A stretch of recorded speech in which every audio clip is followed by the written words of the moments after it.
serikali ya Rais Samia Suluhu Hassan imechukua hatua za kurejesha utangamano katika nchi yetu, ambao sasa nchi yetu ni shwari na kila mtu anafuata utawala wa sheria. Lakini ni dhamira ya Rais Samia Suluhu Hassan kuhakikisha kwamba tunaanzisha mazungumzo ya maridhiano ili kuhakikisha hata hao wachache wanapata nafasi ya kusikilizwa ili kuwa na taifa lenye amani na umoja na kuendelea kuwa mfano wa utulivu katika Afrika na dunia.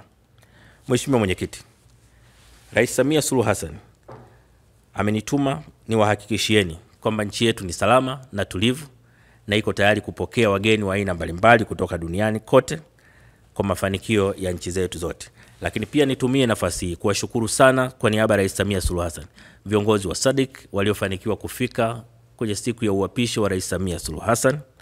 Lakini pia nawashukuru viongozi waliotangulia kuzungumza kabla yangu ambao wametoa pongezi za dhati kwa Rais Samia Suluhu Hassan. Nataka niwahakikishie kwamba hakuna jitihada ambayo Rais Samia ataiacha katika kuhakikisha Tanzania inapata maendeleo, lakini pia amani ya nchi yetu inaendelezwa. Mheshimiwa Mwenyekiti, sasa nirejee kwenye ajenda ya kikao chetu cha leo.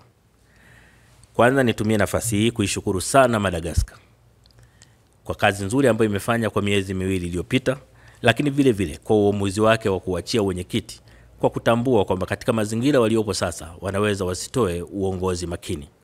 Kwa wameona watoe nafasi kwa watu wengine. Tunawashukuru sana kwa uamuzi huu wa busara.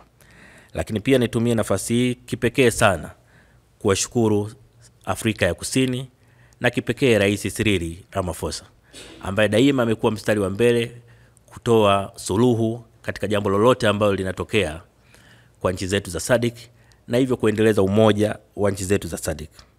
Tanzania inaunga mkono mapendekezo yaliyotolewa, lakini pia inatoa wito wa kujifunza kutokana na kilichotokea sasa ili tuwe na utaratibu ulio wazi katika kanuni zetu ambao jambo lolote likitokea basi tunaweza kwa kutumia kanuni zetu kupata suluhu mara moja ya jambo hilo, na hasa kwenye eneo la utatu au troika ambao ni muhimu sana katika usalama wa nchi zetu za SADC.